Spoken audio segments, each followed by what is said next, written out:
Кесип. Дал ушул сөздө көп маани камтылган. Бала төрөлөт, бой жетип чоңоет, анан чоң турмуш сапарына багыт алат.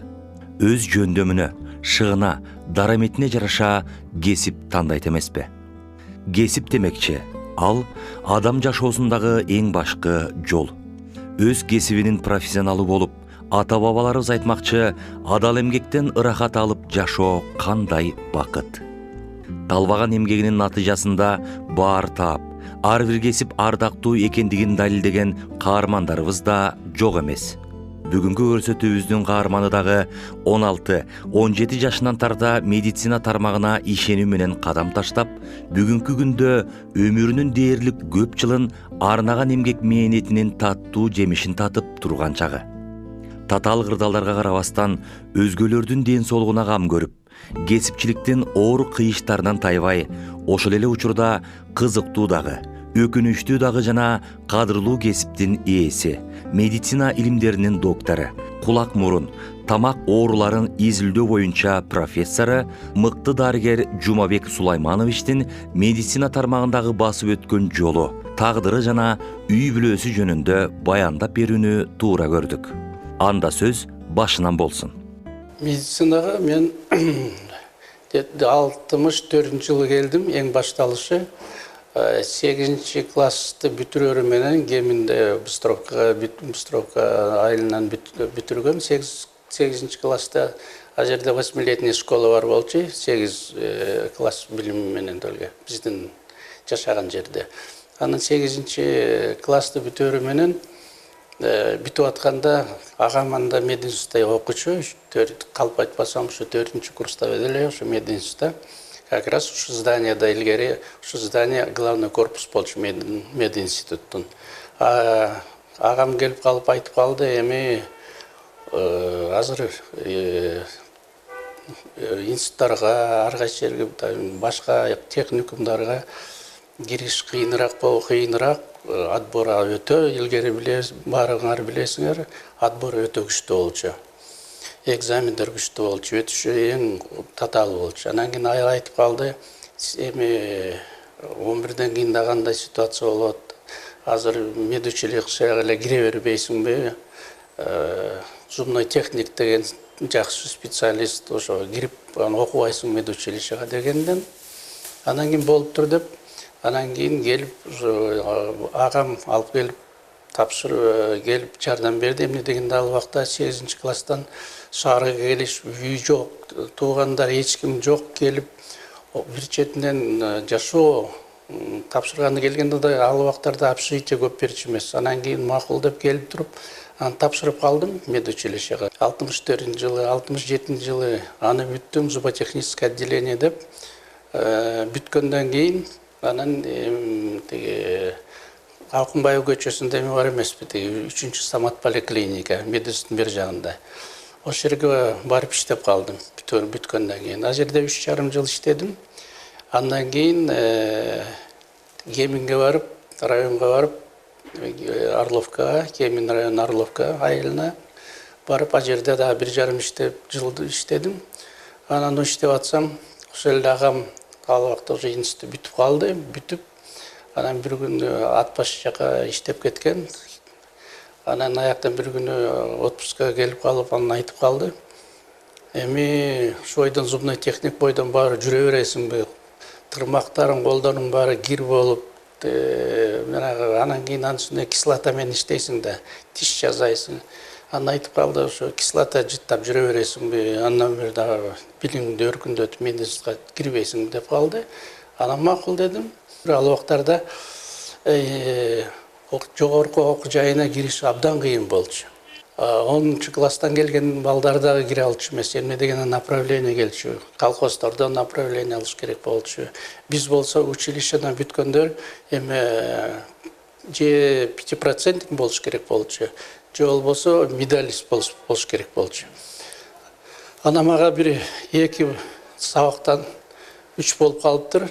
Анан кийин тапшырып кайта метен 5%ге кирип туруп, анан мединститутка болсоң да уруксат болчу киргенге.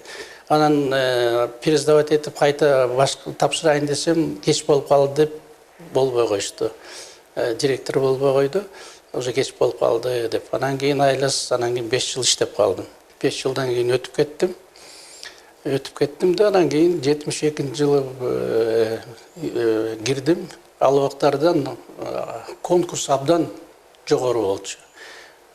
Стомфакка 50 киши алчу, Лечфакка 250 киши алчу. Анан карасам, санап көрсөм, конкурс стоматология факультетте жогору экен өтө. Анан кийин тигинде бирдике азыраак экен. Анан кийин мүмкүнчүлүк биякта бирдике көбүрөөк болуп калды. Анан ошондуктан мен тиги Лечфакка өтүп кеткеним ошондон болуп калды. Эмне дегенде мен кесибим менен стомфакка өтүшүм керек болчу. Окуп аткандан кийин бул жерде Михаил Качаевич Ибрагимов деген иштечү, доцент болуп, декан болчу. Ал убакта как раз Кудай буйруп, аялым да ошол жерде иштеп калган. Аялым да медучилищени бүткөн, медсестра болуп бул жерде иштеп калды да.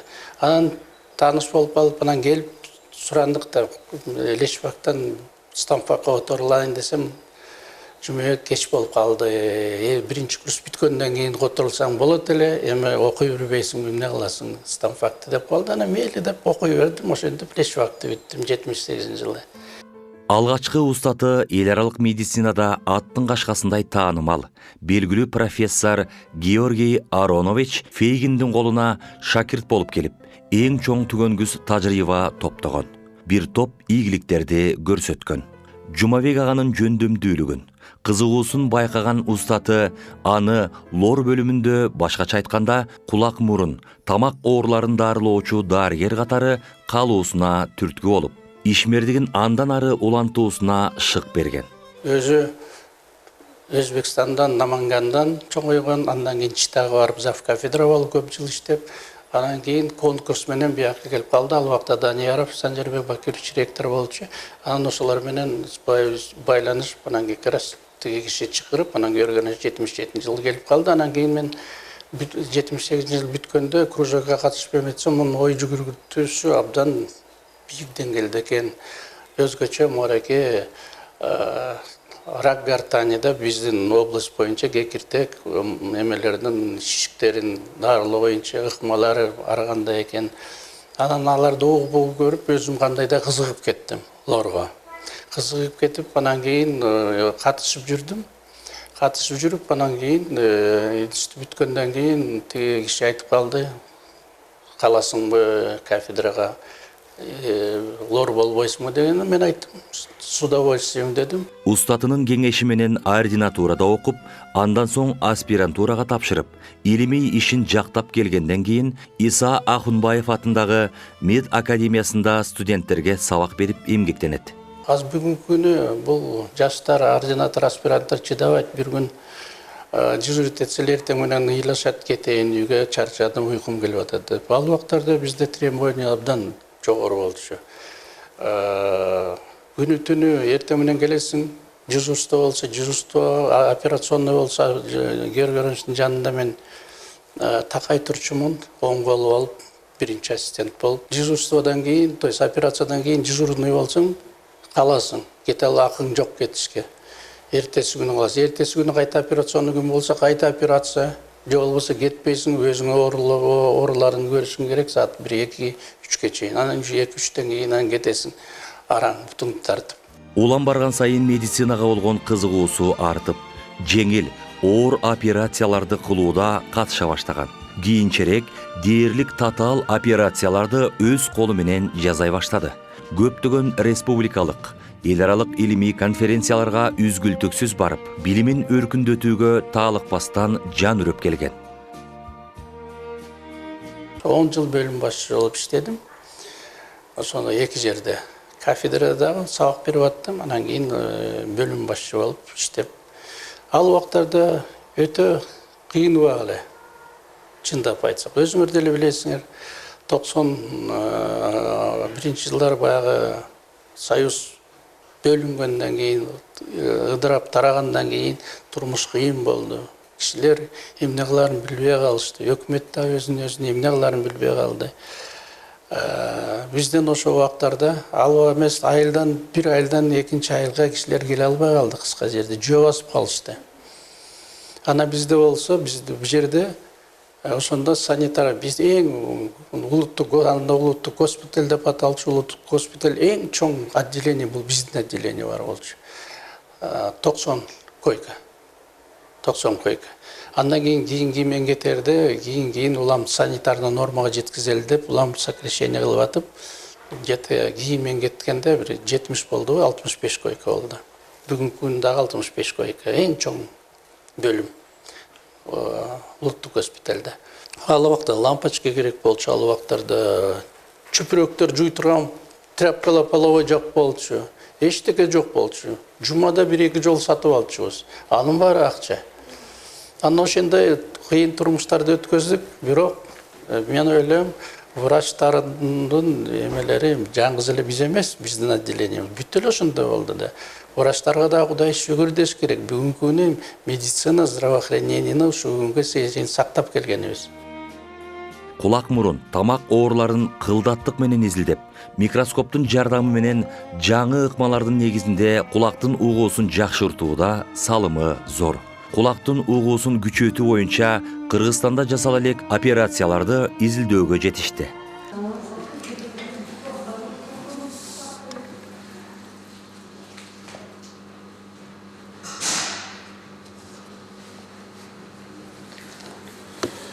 Уыздың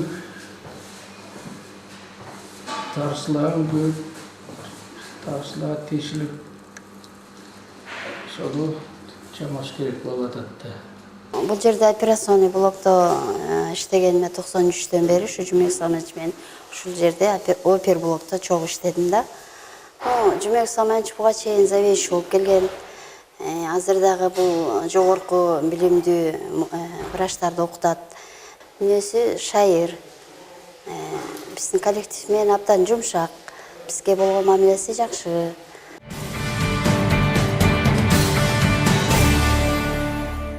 Бул биздин кесип лор. Бул хирургический профилге кирет. Көп кишилер, даже медиктердин арасында көп түшүнүшпөйт. Айтышат кайта. Силер кимсиңер, лориксиңер, эмнени көрөсүңөр, кичинекей бир мурдун тешигинен же кулактын тешигинен эмнени көрөсүңөр, эмнени кандай операция жасайсыңар деп. Но бирок бүгүн айтат элем, бул бекеринен биздин баягы лордо, окулистти, урологторду узкий специалист деп, хирургический профилге киребиз, но узкий деп койчу.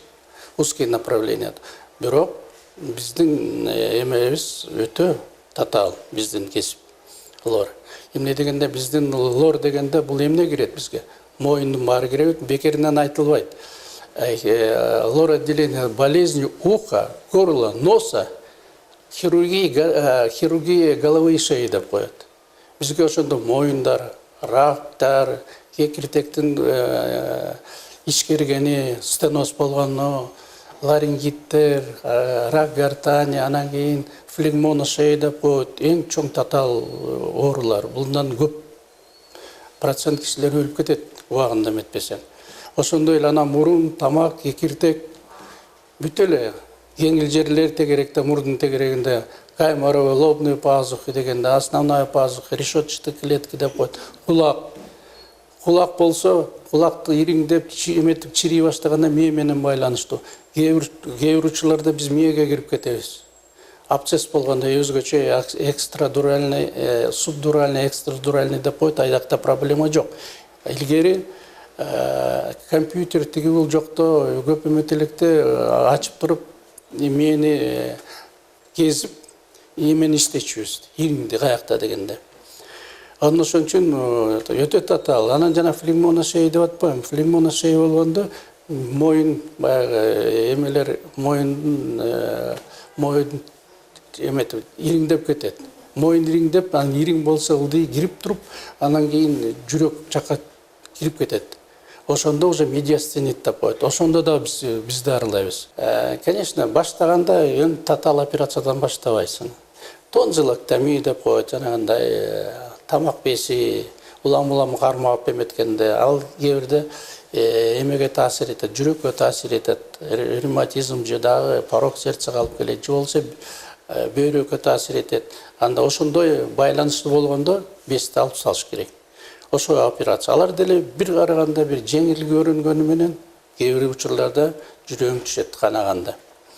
Анан кийин мурдуң тосмосу кыйшаят, сырты, анан кийин гипертрофический ринит деп коет. Ошондой операция. Биринчилерден болуп мен эсле кылып айтпасам, ушу тонзилэктомиядан башталдым эле, жазам. Андан кийин башка операцияларда, кийинки убактарда эң татаал операциялардан бүгүнкү күнү бул болсо кулак. Эң татаал.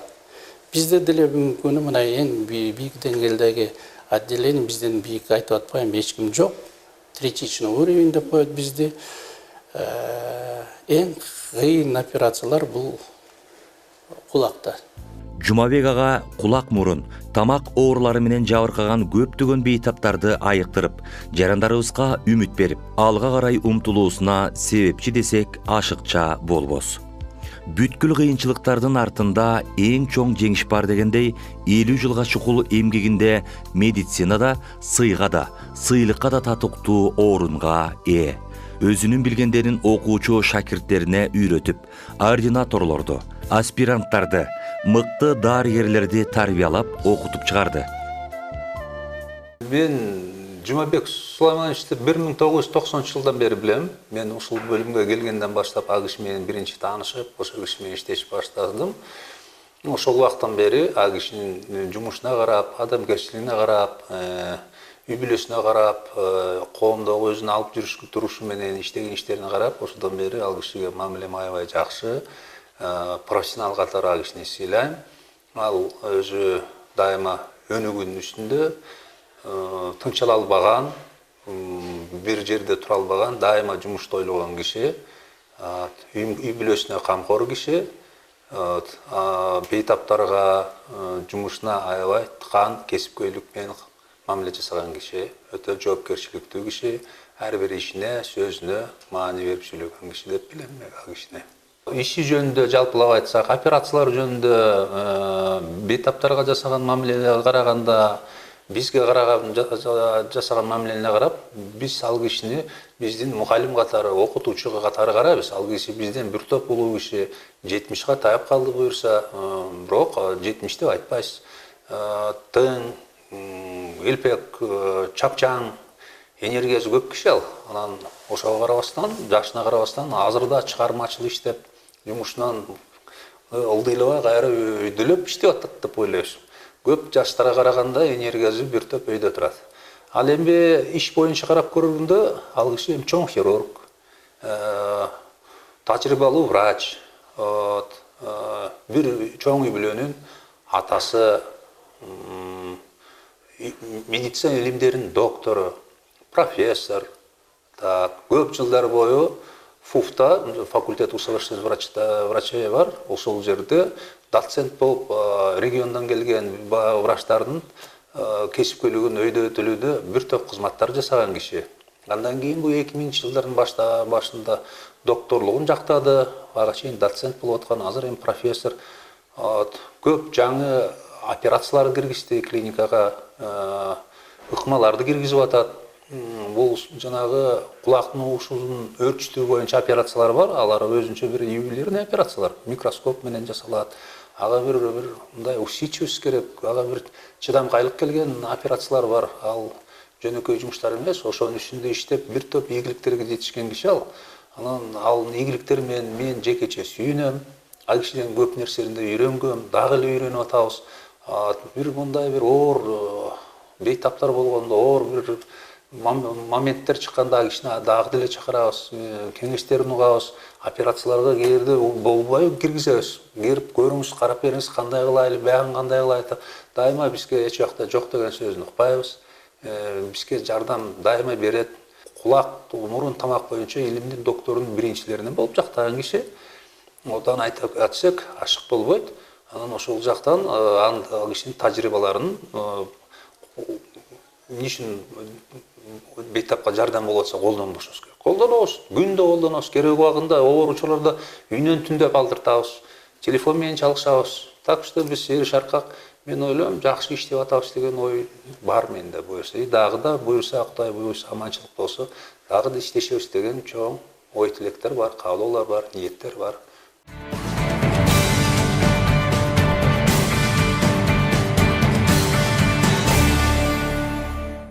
кулак боюнча мен 90 жылы баштадым. Акцент эмне дегенде Георгий айтып калды. Сен болуп тур онкологический операциялар билесиң. Эмне дегенде мен бир темам кандидатская онко метастазы рака гортани болчу да. Ошолорду кандай дарылаш керек, кандай операция кылыш керек, эмне кылыш керек. Анан кийин аларды баягы билип операция жасагандан кийин айтып калды Георгий. Муга мен сабак берип калдым, анан айтып калды. Кулакка көбүрөөк көңүл урбайсың, кулак жазабайсың, эч ким жазабайт. Ал убактарда Георгий келгенде Георгий эле жазачу кулакты. Ну бирок Георгийга чейин бир жерде мурункулар кулак операция кылганда бүтүлөй эме жасап салчу. Радикальный операция деп. Радикальный операция болгондо үн өткөзгөн чөкчөлөрдү баарын алып салчу. Эчтеке албай калчу көп учурда. Анан кийин булар көбүнчө инвалид болуп калчу. По слуху. Биринчилерден болуп, жанагы слух улучшающий операцияны мен жасай баштадым. Бул кишинин жакшы бир достору эмелери бар эле, биргештешкен Миразизов деген Ташкентте жакшы жасачу операцияны кулакка. Анан кийин ошого барып келчи деп калды. Анан мен барып көрүп кайта келдим. Андан кийинки жылдарда Казакстанга, Алматыга немис келе баштады. Профессор Штайнбах деген. Анын ыкмаларын көрдүм. Андан кийин Украинага барып келдим. 2-3 жолу барып келдим Украина. Алардын ыкмаларын көрдүм. Ал убактарда микроскоп менен эч ким иштечү эмес. Микроскоп бош эле жатчу. Операционныйда болгону Георгий жасачу мурун операцияны. Анан ошону биринчи болуп, анан кийин Георгийдан кийин мен колдоно баштадым микроскопту. Анан эң биринчилерден болуп, бул жерде бул мактанчылык эмес, чындыгы ошо. Жанагындай бор машинаны мен колдоно баштадым. Мен колдоно баштаганым эмне дегенде, мен баягы зумной техник болуп иштеп жүрүп, мен үчүн бул бор машина менен иштеш проблема жок болчу. Эмне дегенде мен баягы Геминге барып иштеп атканда, анда баягы апточка зуба дейт, теги тишти өгөлөп эметкен бор машина менен мен иштедим да 1,5 жыл. Өзүм иштеп, өзүм зубной стоматолог болуп, өзүм зубной техник болуп, тиштерди өзүм салып аттым да. Ошондуктан мага бор машина проблема болбой калды да. Анан кийин биринчи болуп мен ошо эмелерди мен киргиздим. Бор машина менен иштетип, бүгүнкү күнүнө чейин мына современный эмеде азыр бүт эле бор машина менен микроскоп менен иштейт. Ар андай ситуация эмне дейсиң эми? Бирөө түшүнөт, бирөө түшүнбөйт экен. Ана болбой эле баягы элге кыйынчылык түшпөсүн деп эле аракет жасайсың. Мына акыркы мына 1 айдын ичинде мына 6-7 операция кылдым. Ишенесиңерби? Кулак чирип кетиптир, мээлери ачылып калыптыр 2-3 жерден. Жалда жасадым, бир жерде жасадым, 4-5 жөнү жасадым операция кулагына.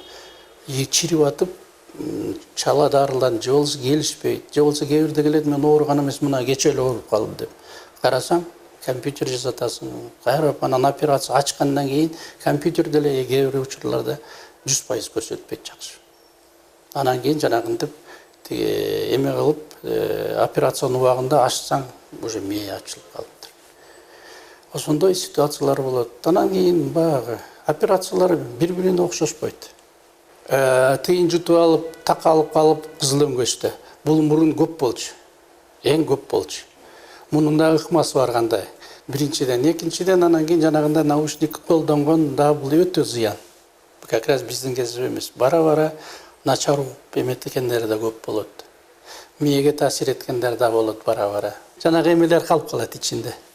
Калып калып бизге канча жолу келет. Кишилер балдар көбөйдү, кыздар көбөйдү. Анан аларды чыгарабыз деп чукуп атып, тарсыдан тешип алгандар канча. Ну, мен айткым келет азыр. Бир 15 жылдан кийин кыздарда, аялдарда көп болот рак гортани. Эмне дегенде бул оюнчук көрүп атпайбы? Тамаки тартканды.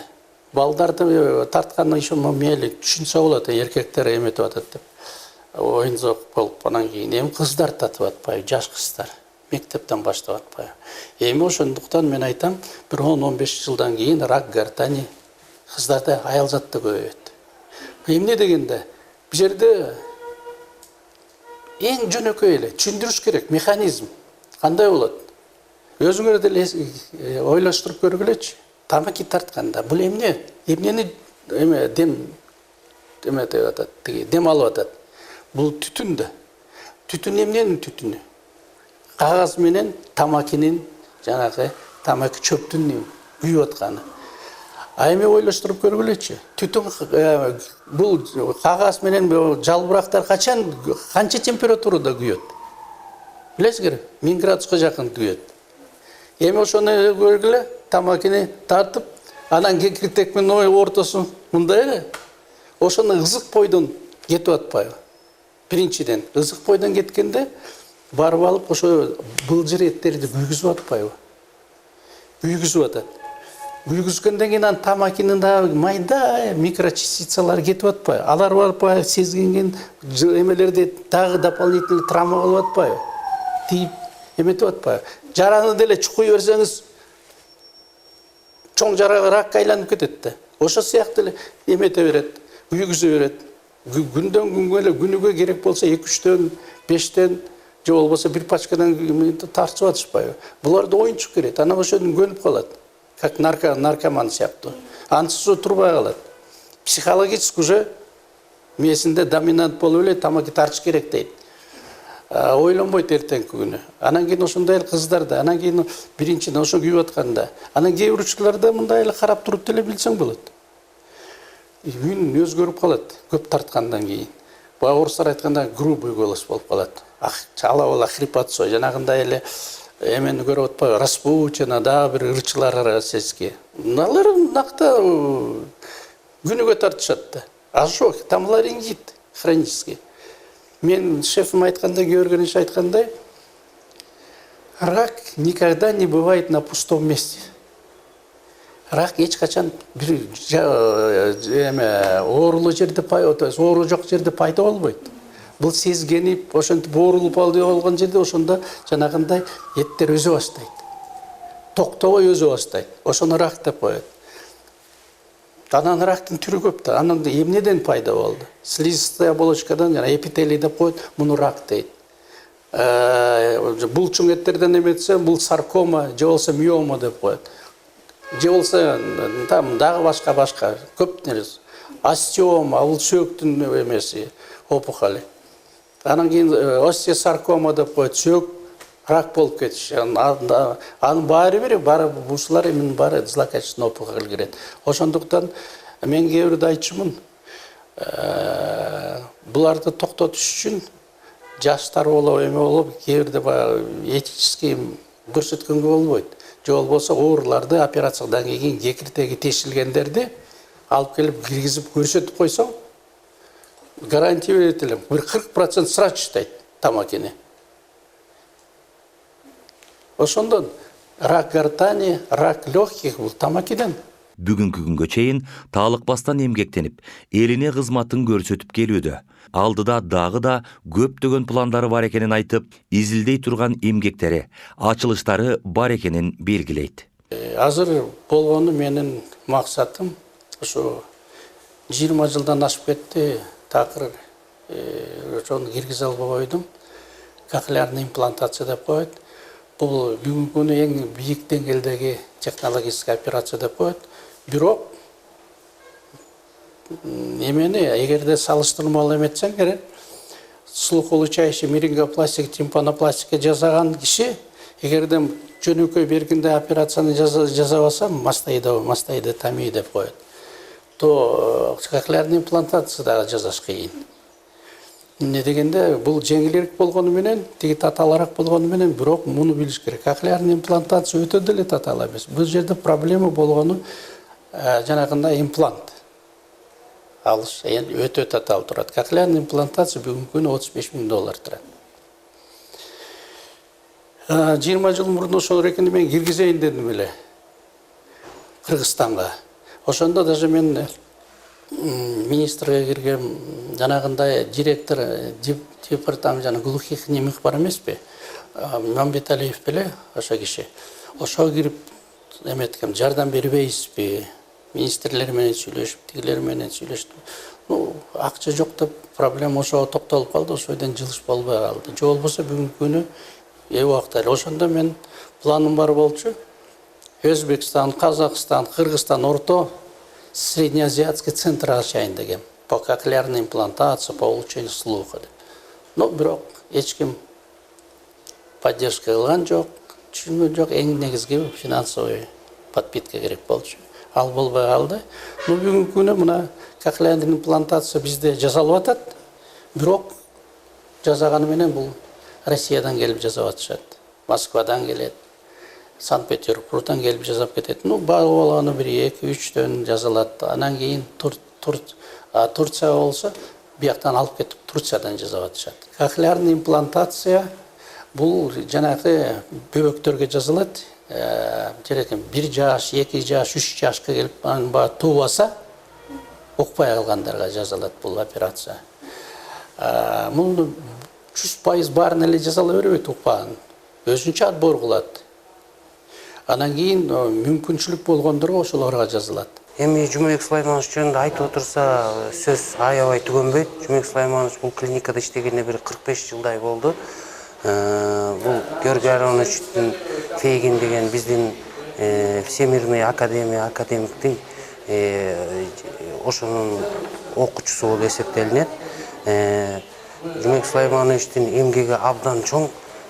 Кулакка жасаган операциялары, мурунга жасаган, моюнга, кулак, мурун, тамак, моюнуна дегеле хирургияда эмгеги өтө зор. Бул адам азыркы убакта эң чоң хирургдардын эң алдыңкы катарында, саналуу 5 хирург болсо, алдыңкы ошолордун катарында эң башкы сабында турат. Бул адамдын колунан көп адамдар айыккан, көп адамдар айыгып, жакшы жолго жакшы айыгып кетишкен да. Үй бүлөсүндө мен жакшы тааныйм, анткени уулу менен армияда чогуу болгонмун, союз кезде. Бул өтө үй бүлөлүү семейный адам, үй бүлөсүнө кам көргөн ата, балдарына, эжеме кам көргөн ушундай үй бүлө деген адамдардан да.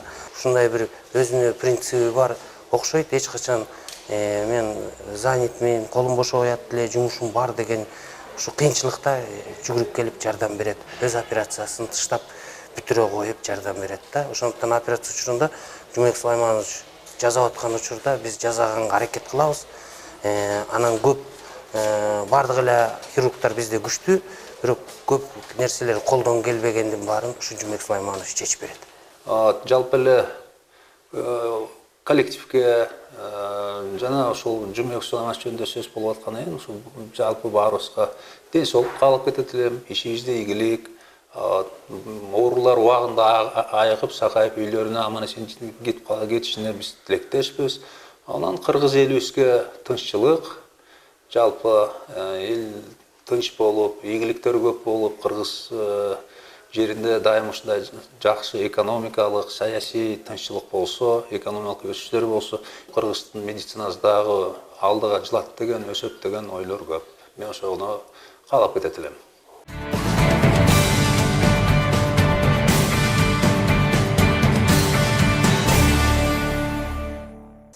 Орустар айтканда однозначно бул кесиптен мен башка кесипке вообще барбайт элем.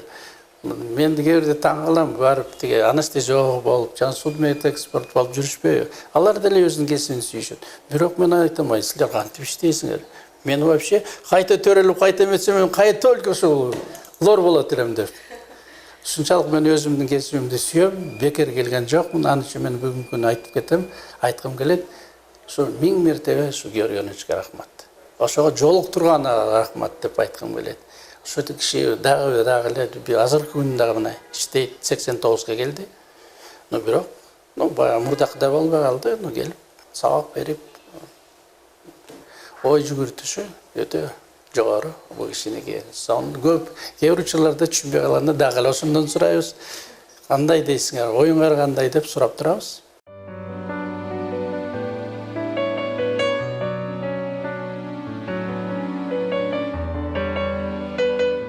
Каарманыбыздын балачагы оор мезгилге тушуккан экен. Атасынан эрте жетим калып, энесинин тарбиясында жашоого өтө чыйрак болуп өскөн. Айылдын балдары оюн карап болуп жүргөн кезде кичинекей Жумабек ага ал курагында турмуш тиричилик менен алектенип, апасына жардам берип келген. Мен төрөлгөнүм Кемин районунда, Жаңы Алыш айылында, илгерки Атайке кыштагында төрөлгөм. 49-жылы 9 февралда төрөлгөм. Төрөлгөнүм менен мен өскөн жерим аркы Кемин районунун Орловка жакта Лубзавод деген жер бар. Ошол жерде бир 5 жашка чейин ошол жерде чоңойдум окшойт. Андан кийин Быстровкага келип атам ошол жака көчүп келишти.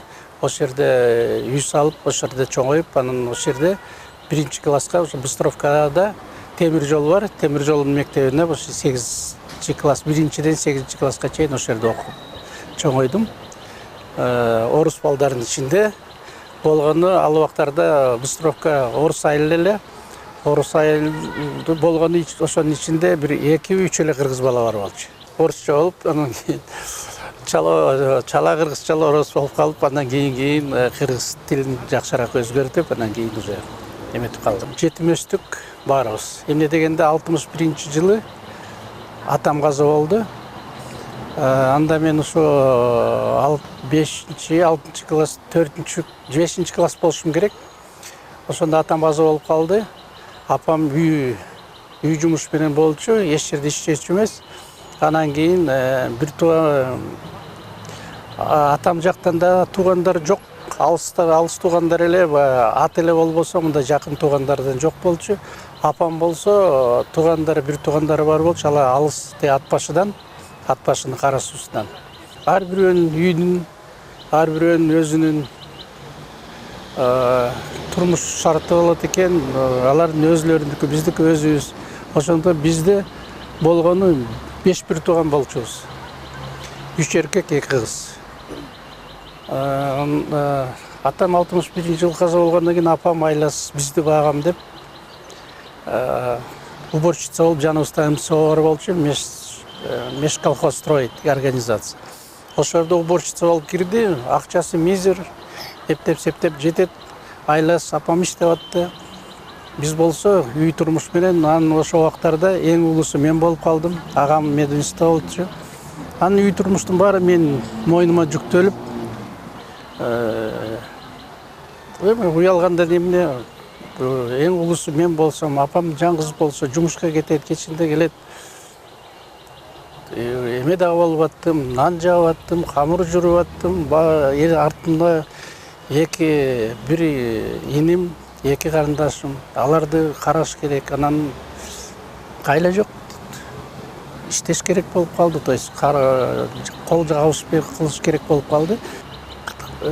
Канчалык турмушуң жашоо кыйыныраак өтсө, ошончолук көп түшүнөт экенсиң. Эмне дегенде эрте агам каза болуп кетти. 36-сында каза болду, мединститут бүткөн. Андан кийин 33-үндө 75-жылы эле иним каза болду.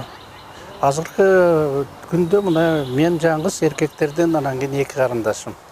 Мүмкүн баягы көп ойлонуп, тигин ойлонуп, муну ойлонуп, анан ошолор таасир этти, көп мындай жаманчылыкка эч жака барган жокмун.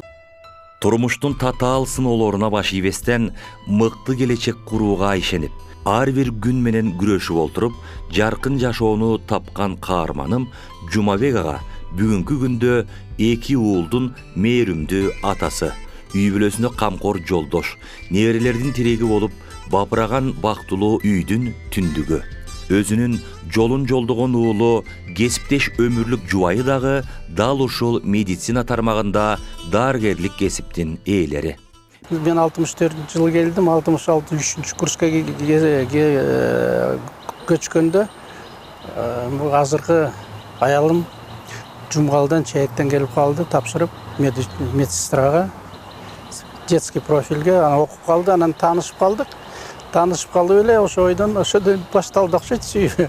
Анан кийин эле 1-2 жылдан кийин эле үйлөнүп калдык. Мен анда жаңы эле училищени бүтүп, жаңы иштеп калгам шаарда, 3-чү стомат поликлиникада. Ошол маалда үйлөнүп калдык. Билбейм, сүйүү күчтүү болду болуш керек. Эрте үйлөндүк, ал 16-га толду эле, жок 17-ден 18-ге караган болуш керек эле. Мына быйыл биздин үйлөнгөнүбүзгө где-то 50 жыл болду. 50 жыл болду. Анан ошондон бери мына ушул бүгүнкү кесипке тандаганым дагы, бүгүнкү турмушка жеткеним дагы ошол мен ойлойм чоң салым ушу аялым салды. Бүгүнкү күнү 2 балам бар. Улусу 70-жылкы кичүүсү, 71-жылкы улусу болсо, 70-жылкы андан бир неберем бар, үйлөнгөн. Кичүү баламдан 3 балалуу, 2 эркек, 1 кыз, 1 кыз небере. Улум болсо 1 эркек. Ал болсо мына быйыл 5-курста мединститутта менин жолумду жолдоп келатат. Калгандары медик болбойбуз деп болгону, экинчи балам, уулум Мирлан деген менин жолумду жолдоп медицинага барды, бирок лорго барган жок, уролог болду. Азыр бүгүнкү күнү онкоинститутта уролог, ведущий урологдор, өзү кандидат наук. Кудайга шүгүр, өзүлөрү өзүнчө, ар бири өзүнчө жашайт, өзүнүн турмуштары өзү тың. Биринчи байлык ден соолук эмеспи? Дени сак үй бүлө дени сак мамлекетти курат экен. Дал ушул элдин ден соолугун ойлоп, күнү түнү мээнет кылган дарыгерлик кесипти тандап, татаалдыгына карабастан өмүрүнүн көп жылын арнагандыгы үчүн Жумабек Сулайманович бүгүнкү күндө өкүнбөстүгүн айтып, өзүнүн кесиби менен сыймыктануусун, бактылуу экендигин жашырган жок. Демек, чындыгында ар бир кесип ардактуу экендиги талашсыз. Мен бүгүн айтат элем, элибизге талбай иштеш керек. Максат болуш керек. Ошо максатка жетем деп алдыга умтулуш керек. Анын баарын жетип, бой максатына жетиш үчүн биринчиден элибизде, жерибизде тынчылык болуш керек. Ошондуктан мен элибизге, жерибизге тынчылык каалайт элем. Маанайлык каалайт элем. Анан кийин баарыбыз бир тырмак эме болуп иштеп, ар бирибиз өзүбүздүн салымыбызды кошуш керек. Ошондо гана биз өнүгүп өсөбүз. Жаштарыбыз мына келатат, жакшы өсүп келатат, билимдүү болуп атат. Ошо жаштарыбыз, балдарыбыз, неберелерибиз алдыга умтулуп өссө, элиме биринчиден эң кымбат баа бул ден соолук. Ден соолук каалайт элем, аманчылык каалайт элем. Сиздер бүгүнкү көрсөтүүбүздө мыкты дарыгер Сулайманов Жумабек Сулаймановичтин бейнесине күбө боло алдыңыздар. Каарманыбыздын үй бүлөсүнө тынчтык, бакубат жашоо, иштерине албан ийгиликтерди, дагы да жаңы ачылыштарды, жетишкендиктерди, өзүнө болсо бекем ден соолук, күч кайрат, узун өмүр каалайбыз. Кайрадан кийинки берүүбүздөн жолугушканча аман туруңуздар. Бакыт экен